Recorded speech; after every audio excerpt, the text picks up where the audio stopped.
कुलितालकाय कपालमालांकित शेखराय दिव्यांबराय च दिगंबराय नमः शिवाय च नमः शिवाय। श्री गणेशाय नमः। अधरतालिका वृत्कठायां नमः। जिनके दिव्य केशों पर मदार आग के पुष्पों की माला शोभा देती है और जिन भगवान शंकर के मस्तक पर चंद्रमा और कंठ में मुंडों की माला विराजमान है, जो माता पार्वती दिव्य वस्त्रों से शोभायमान, भगवान शंकर दिव्य धारण दिगंबर वे धारण किए हुए उन दोनों भवानी शंकर को हम नमस्कार करते हैं। कैलाश पर्वत के सुंदर शिखर पर माता पार्वती ने महादेव जी से पूछा, हे महादेव, हम पर आप प्रसन्न है तो गुप्त से गुप्त वार्ता कहिए, जो सबके लिए श्रेष्ठ हो, सब धर्म में श्रेष्ठ हो, सरल हो, महान फल देने वाली हो। हे नाथ, यदि आप भली भांति प्रसन्न हैं तो आप उसे हमारे सम्मुख प्रकट कीजिए। आपकी माया का कोई पार नहीं है। आपको मैंने किस भांति प्राप्त किया है, कौन कौन से दान पुण्य से आपकी हमें प्राप्ति हुई है। आप आदि मध्यांतहीन है, आप आदि मध्य से रहित हैं। मुझको वर के रूप में आप कैसे मिले। तब महादेव जी बोले, हैं देवी, यह सुन, मेरे सन्मुख उस व्रत को कहता हूँ, तेरे सन्मुख जो मेरा परम गुप्त है। जैसे तारागणों में चंद्रमा, ग्रहों में सूर्य, वर्णों में ब्राह्मण, देवताओं में गंगा, पुराणों में महाभारत, वेदों में सामवेद और इंद्रियों में मन श्रेष्ठ है, वैसे ही पुराण और वेद सब में इसका वर्णन आया है, जिसके प्रभाव से तुमको मेरा अर्धासन प्राप्त हुआ है। हे प्रिय, उसी का मैं तुमसे वर्णन करता हूँ। सुनो, भाद्रपद मास के शुक्ल पक्ष की हस्त नक्षत्र युक्त तृतीया तीज के दिन इस व्रत का पारायण अनुष्ठान मात्र करने से सब पापों का नाश हो जाता है। तुमने पहले हिमालय पर इसी महान व्रत को किया था, जो मैं तुम्हें सुनाता हूँ। पार्वती जी बोली, है प्रभु, मैंने इस व्रत को किस लिए किया था, यह मुझे सुनने की इच्छा है, सो कृपा करके कहिए। शंकर जी बोले, आर्यावर्त में हिमाचल नाम का एक महान पर्वत है, जहाँ अनेक प्रकार की भूमि अनेक प्रकार के वृक्षों से शोभित है, जो सदैव बर्फ से ढके हुए तथा गंगा जी की कलकल ध्वनि से शब्दायमान रहता है। हे पार्वती, तुमने बाल्यकाल में इसी स्थान पर परम तप किया था। 12 साल तक नीचे की मुख करके तुमने धूम्रपान ही किया था। फिर 64 वर्ष तक तुमने बेल के सूखे पत्तों का भोजन करके ही मेरा तप किया था। माघ के महीने में जल में खड़े रह करके तुमने मेरा व्रत किया और वैशाख के महीने में अग्नि में प्रवेश करके तुमने हमारा तप किया। श्रावण के महीने में बाहर खुले में निवास करके अन्न जल का त्याग करती हुई तुम हमारे जप को अनुष्ठान को करती रही। तुम्हारे उस कष्ट को देख करके तुम्हारे पिता बड़े ही चिंता हुई। वे चिंतातुर होकर सोचने लगे कि मैं इस कन्या की किससे शादी करूं। इस अवसर पर देवयोग से ब्रह्मा जी के पुत्र नारद जी वहां आए। देवर्षि नारद जी ने तुमको देखा। शैलपुत्री के रूप में तुम्हारे पिता हिमालय ने देवर्षि नारद को अर्घ्य पद्म आसन देकर सम्मान सहित बिठाया और कहा, हे मुनीश्वर, आपने यहाँ तक आने का कैसे कष्ट किया, कहिए क्या आज्ञा है। नारद जी बोले, हे गिरिराज, भगवान विष्णु के भेजे हुआ हूँ, मैं आया हूँ। तुम मेरी बात सुनो। आप अपनी कन्या को उत्तम कन्यादान, ब्रह्मा इंद्र शिव आदि देवताओं में विष्णु के समान कोई नहीं है, इसलिए आप मेरे मत के अनुसार अपनी कन्या का कन्यादान भगवान विष्णु को ही दें। हिमालय बोले, यदि भगवान वासुदेव स्वयं ही कन्या को ग्रहण करना चाहते हैं और इस कार्य के लिए ही आपका आगमन हुआ है, तो यह हमारे लिए गौरव की बात है। मैं अवश्य उनको ही कन्यादान दूंगा। हिमालय का यह वचन सुनते ही देवर्षि नारद जी आकाश में अंतर्ध्यान हो गए। शंख चक्र गदा पद्म पीताम्बर धारी भगवान विष्णु के पास पहुंची। नारद जी ने हाथ जोड़ करके भगवान विष्णु से कहा, प्रभु, आपका विवाह कार्य निश्चित हो गया है। इधर हिमावान ने भी पार्वती जी से प्रसन्नता पूर्वक कहा कि हे पुत्री, मैंने तुमको भगवान गरुड़ ध्वज विष्णु को समर्पित कर दिया है।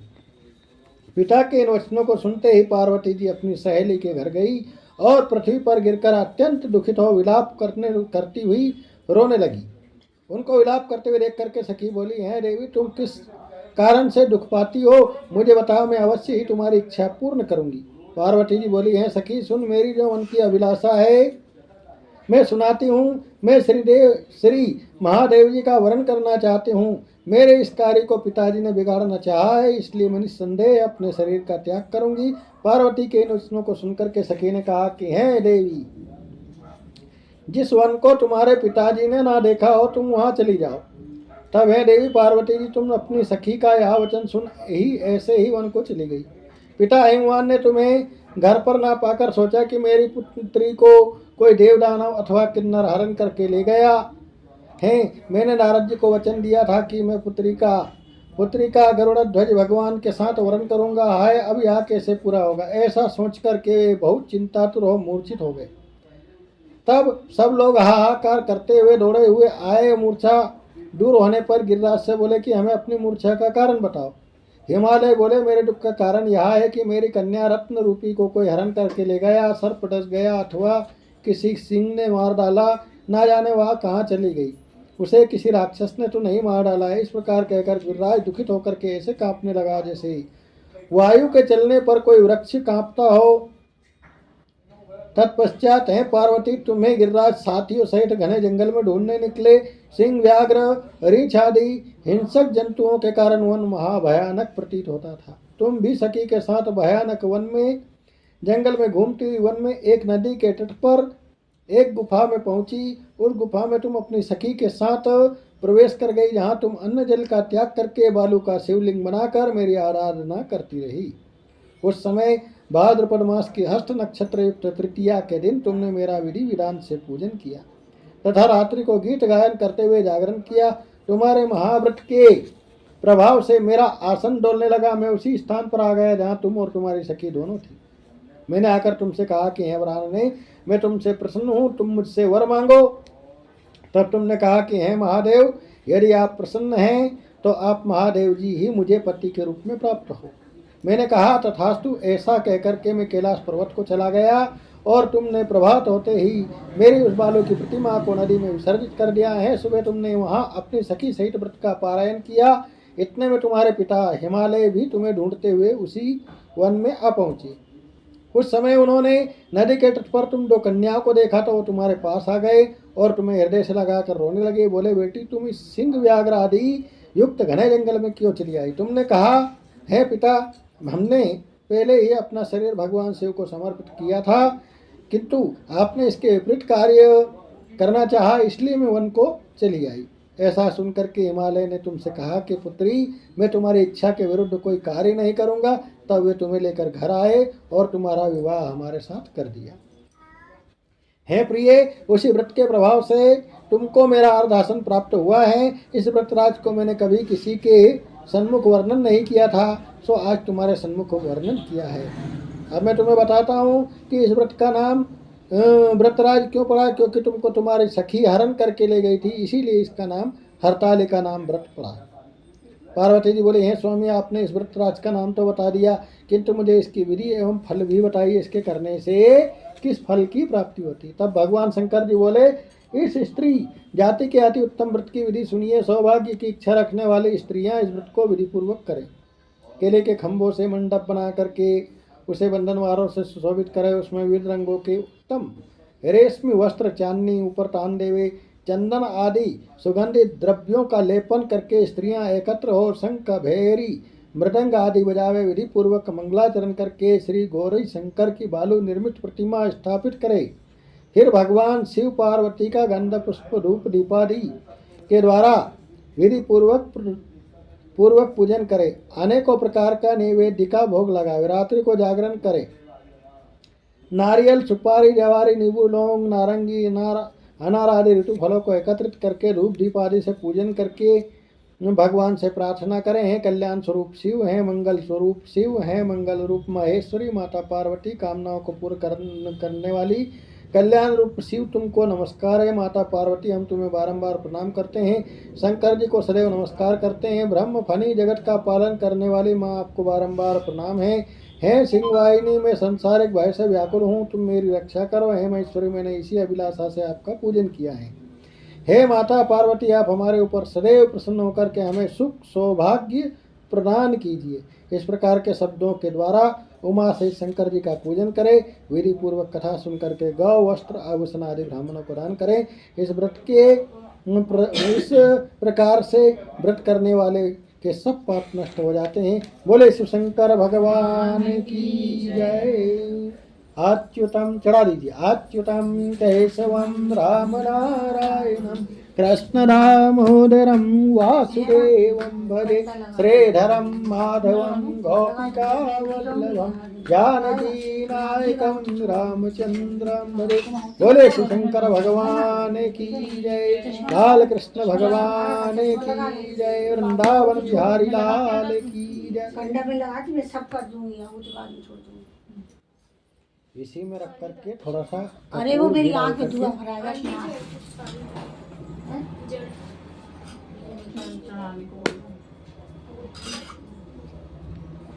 उठ रहा है, इसकी आंख धुआं भरा जाएगा। ठीक है, चश्मा लगा लेना। वहाँ रखा है चश्मा, आखिरी में छोड़ देंगे। हाँ आखिरी में छोड़ देना, आप आखिरी में छोड़ देना, ये लोग कर लेंगे। ये लोग कर लेंगे। वर्षा नहीं आई।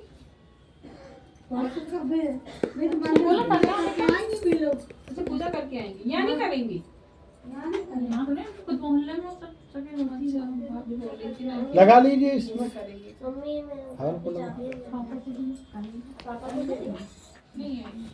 ये कपड़े हटा दीजिए हवन कुंड के पास से। हवन कुंड के पास से हटा दो कपड़े। हाँ वो कपड़े हवन कुंड रखा है। ये रख लो, फिर बाद में लगाती रहना हवन में। ये रख लो, अभी घंटा लगा के आनी। इससे तो ज्यादा धुआं लगा होता है। देती हूँ मम्मी, कपूर लगा देना। आप हाँ लगा दो कपूर घंटा। लगा दो, कपूर इसको तो रहने दो, एक साइड रखिए, इससे ज्यादा धुआं होता है। हवन कुंड नया है। हाँ नया लाई हूँ।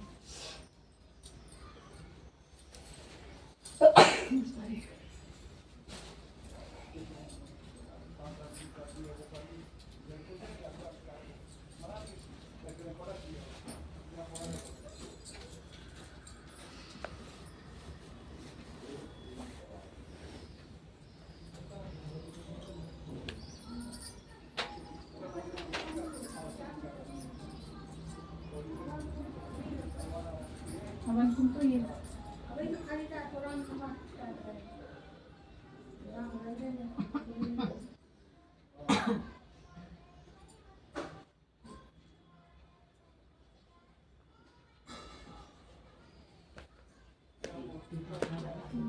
टमाटर बड़े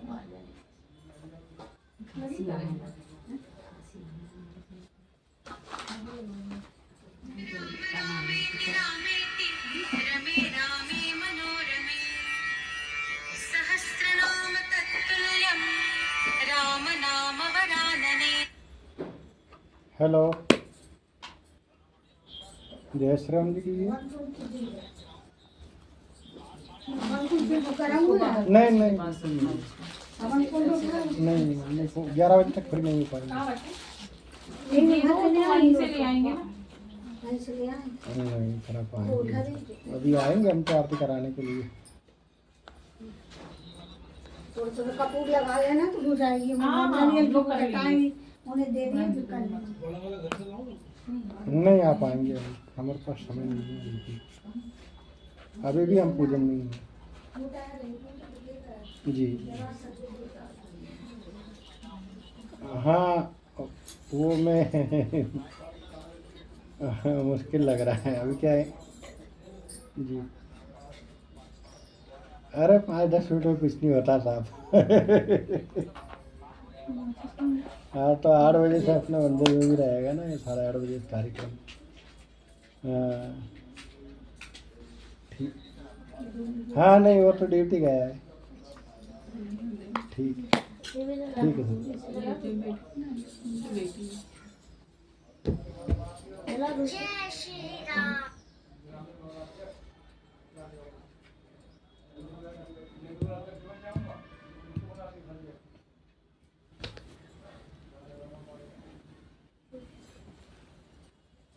कर दिया हवन कुंड प्रज्वलित। नानी कर देंगे साथ है ना, जोड़ साथ। क्या नाम है आपका? गोला बन के। अरे हम आपका नाम भूल गए यार, 1 साल हो गया, पहले पूछा था। 1 साल में नाम भूल जाते हैं हम। बता दो उनको नाम। जानसी मुनमुन। ये नहीं वैसा चढ़ाया नाम ना, बताना। चढ़ा देना। ये नहीं चढ़ाया ना। पहले तो मुनमुन बताया था। बस ये चढ़ा दिए थे। नहीं। हाँ चढ़ा दो। ये सब चढ़ा दो। मैं तो अभी उसके साथ ही भूल गई थी ना। चुन्नू सबका फोटो खींच दे, चुन्नू से खिंचा दे कि चल खींच लिया है? खींच लिया। तुम लगाते हैं? कब हमने चश्मा लगा लिया, मतलब व्यक्ति को बुझा रही थी ना मेरी आँख में।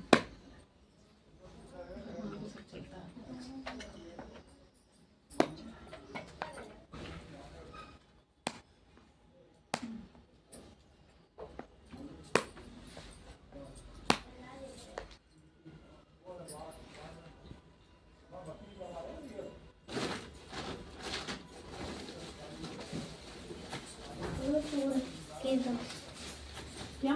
कटना सीख रहा तो वहाँ कौन सी खींच खींच लिया ना? चल मेरा फोन कहाँ? हाँ ये है। खींच लिया फोन।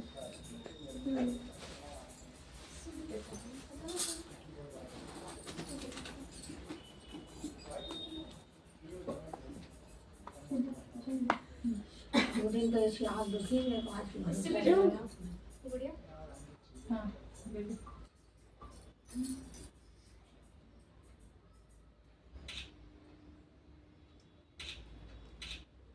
मैं दिख रही हूँ तो नहीं? तेरा ऐसा ही लगा एक मिनट। उधर से खींच तो समझ आएंगे वहाँ से। ये है ना? ठीक है। दिख रहे हैं? जो बीच में से झाड़ के।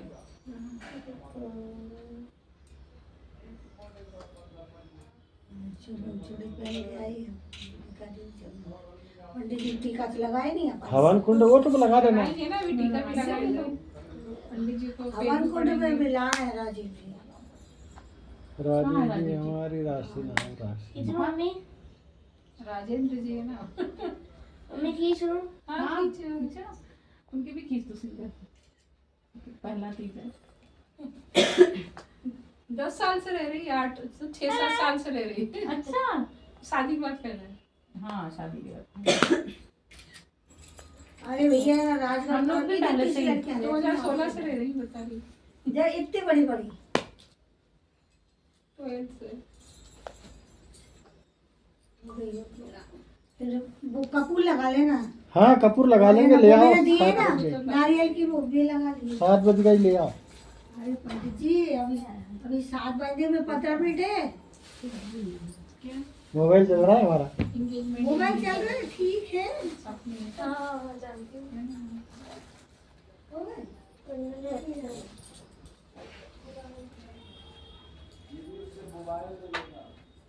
मम्मी ये रख लो।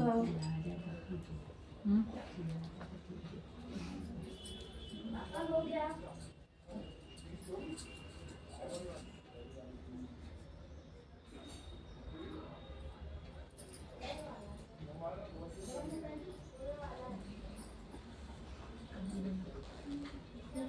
नहीं करते। करोड़ बदलते रहते हैं जैसे जैसे।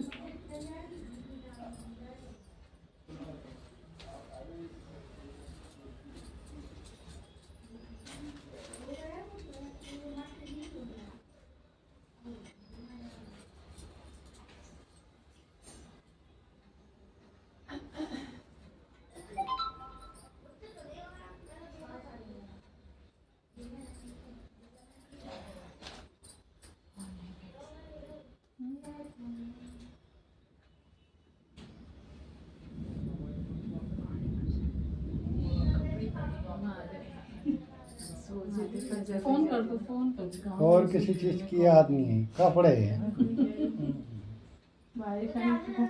तो आज भी आपको कपड़े देखना डालने पड़े। आज तो कोई काम रखना ही नहीं चाहिए था। वहाँ रखिए। ना छोटे बीमार तो ये भी 8 दिन के बाद में लेके आई मायके। चलिए कुमकुम चावल चढ़ा करके पूजन करेंगे अपने देव का। अग्नि का पूजन करें, कुमकुम चावल चढ़ाइए। कुमकुम का मदम दिव्यम सौभाग्यम सुवर्णम कामदं मोक्षदं चैव कुङ्कुमः प्रातिगृह्यतं गन्धाक्षते पुष्पाणि समर्पयामि पानी की जगह लेंगे तदाङ्गतवेन नैवेद्यम अर्पयामि नैवेद्यांतरेण थोड़ा घी डाल दीजिए उसमें। मैंने डाला ओम घृतं घृत्पावानः पिबता वसा वसा पावानः पिबतान्तरिक्षस्य विरसि स्वाहा दिशः प्रदिशा आदिशो विदिशा विदिशो दिव्यः स्वाहा घृतस्नानं समर्पयामि। चलिए हवन सामग्री लीजिए, हवन करेंगे। भगवान गणेश जी का ध्यान करते हुए हवन प्रारंभ करेंगे। हवन का तो ये हमारा मेरे पास नहीं है सही। ये डब्बा ये मोबाइल हटाना पड़ेगा।